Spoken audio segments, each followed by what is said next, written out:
Hello, everyone, and welcome to the first episode of Grim Reviews, where we will talk about board games, go about how to play them, and I'll give a review about the board game, a little review about, what I think of the board game, how good is it, things like that.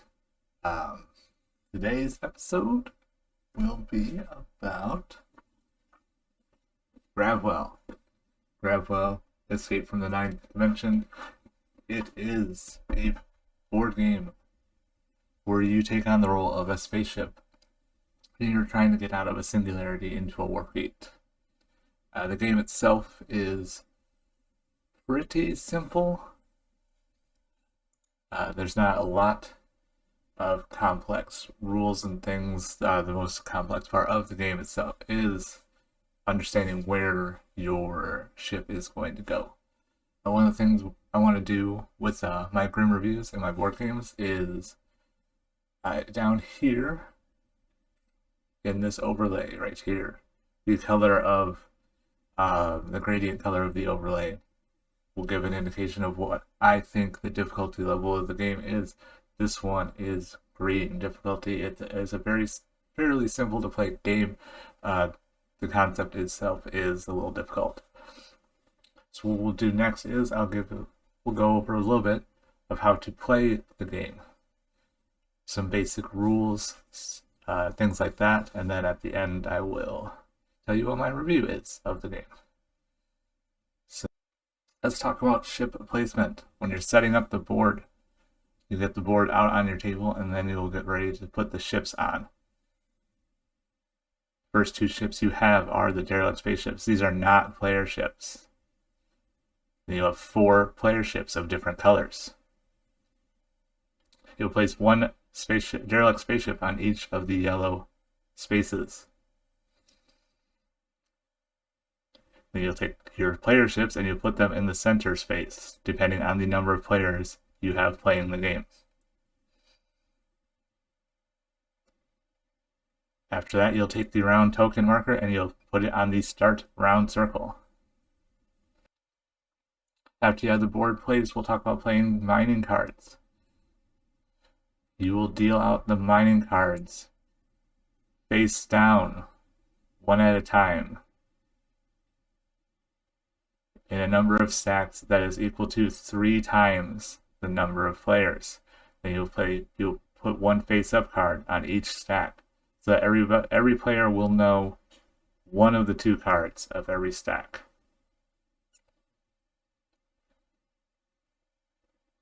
After you get done, you'll take the extra cards and you'll toss them to the side. They won't be used this round. They'll come back later.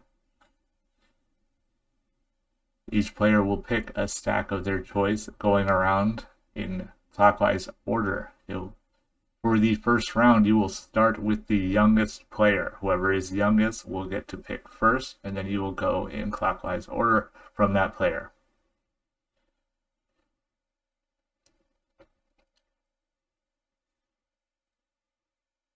And now, once everybody has grabbed their stack of cards, they will have their hands, and everybody will now have their cards, and you're ready to play. Playing movement cards, each player will play their movement cards at the same time and you'll flip them up simultaneously. Everybody will look at what cards they have and what letter that the card starts with. Doesn't matter what type or color the card is. For figuring out who plays first, it is by letter order. So alphabetical order of play. So A would go first, then F would go next, followed up by S, and then finally V would go. There are 3 types of movement cards. The first type of movement card is the move toward the nearest player. It is this nice yellowish green color, and it is the most. As you can see, it has the most cards.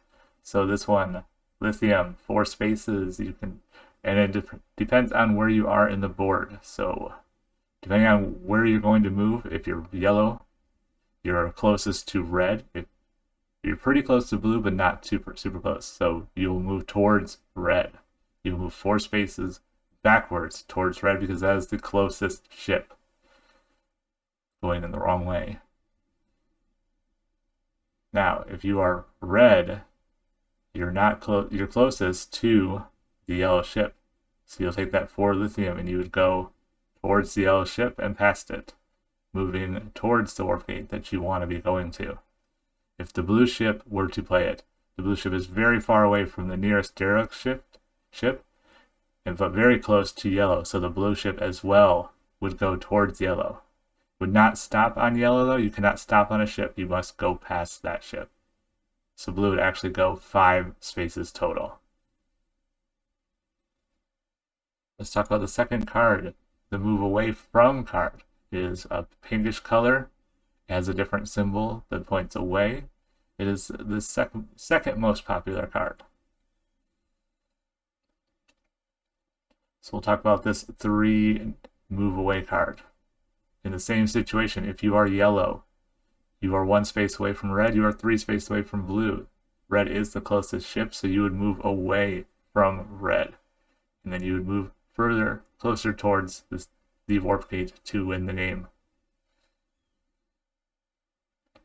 In the same situation, red is closest to yellow. So again, in this situation, yellow is the closest ship to red, and it would move backwards towards the singularity. In this situation, we have the black ship. It is stuck in the singularity. It cannot move backwards, so it'll just stay there. Blue is closest to yellow. There is a long distance between blue and the derelict spaceship, so yellow is the closest ship. So it will move towards the derelict spaceship, and upon doing so, you can see that there is equal number of spaces now between yellow and the derelict spaceship, and that will cause some issues for blue in the future.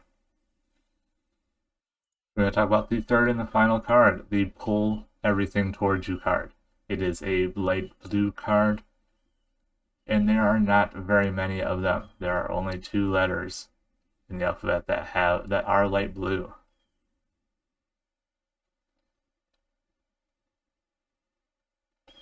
So in this case, we have a 3 pull everything towards you card. And we are going to say that yellow is playing this card and it's going to pull everything towards you, including the derelict spaceships. So blue gets pulled out of the singularity towards you. Red gets pulled towards yellow as well, but past it because it must go 3 spaces. So it actually puts red up in front. Blue gets pulled towards it as well, but that's backwards. Each derelict spaceship would get pulled 3 spaces closer towards yellow, which can affect other things. That is the only way that the derelict spaceships can get moved out of the yellow spaces. They do not move on their own. Let's talk about the emergency stop cards. Every player has a card and the color matches the color of the ship that you are currently using. On one side it says Gravwell, on the other side it says emergency stop. You may flip this card face down whenever you need to really just, if you don't like the card you played, just drop it down and you will do an emergency stop. Using the emergency stop, you can use it after you reveal your card. If you realize that you are going to go a lot of spaces backwards, you don't want to go 9 spaces backwards, drop that emergency stop on it. You can only use this once per round. Okay, let's talk about winning the game. The way to win the game is as you're moving around, moving your ships, interacting with each other. You're going to be going forwards, you're going to be going backwards. The point of the game is to get to the warp gate at the end there, and you must do it in 6 rounds or less. Okay, and we're back. So that is a little bit of an explanation of the rules. It was just a basic rundown of how the game plays, how these ships interact with each other with the move forward card, the move backward card, and the pull everything towards you card.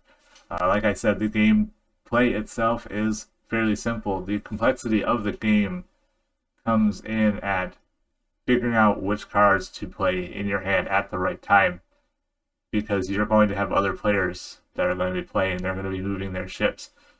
If their card is lower in the alphabet than your card, they could go first and they could mess up everything that you planned on with your card. If they jump in front of you or if they jump behind you, the closest ship becomes one that's towards singularity. So the interaction between each of these ships is where most of the difficulty lies in this game.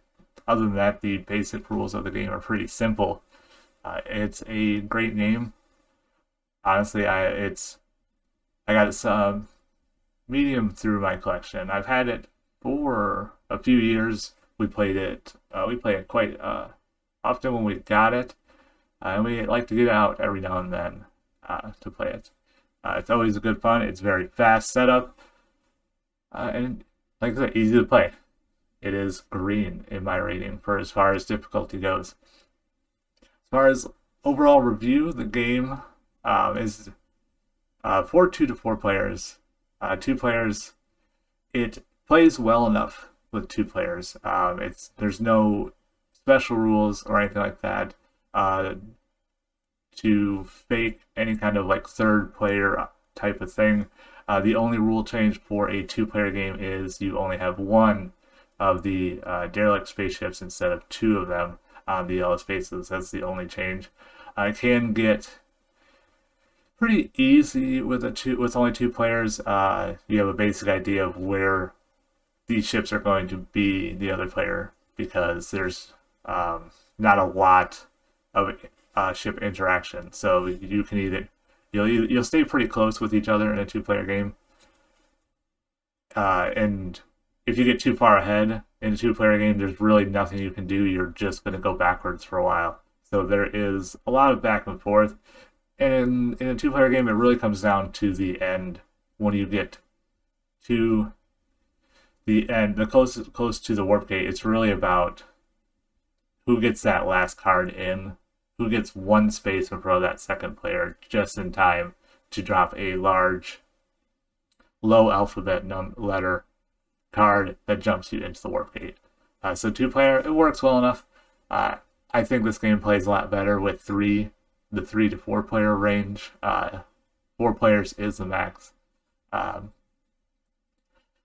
So that's a little bit about what I feel like I'm going to do with Grim Reviews. I really want to focus on how well each of these games play with the number of players that are recommended to play the game. I definitely think this is a great starter game. It's pretty low difficulty, low bar as far as like getting somebody into it. If they like space themes, that'll help. So I'm trying to figure out if I'm going to do any kind of number system with Grim Reviews, or as far as ratings go or reviews. I don't know if I want to give like a number score for each of my games. I think each game, as I review it, I will talk about its pros and cons and let people decide, if that sounds like a game for them or not. I don't want to give like, oh, this is 3 out of 5, something like that. So again, this is the first episode of Grim Reviews. We talked about Gravwell. Gravwell Escape from the Ninth Dimension is a 2 to 4 player space game that we talked about. If you like these reviews, if you want to see more of them, follow me on YouTube at Grim Method, or any of my other socials where I'll talk about what games are coming up on Grim Reviews. I don't know even exactly what the next episode will have yet, but as you can see, I do have a lot of board games. I do have over 200 board games.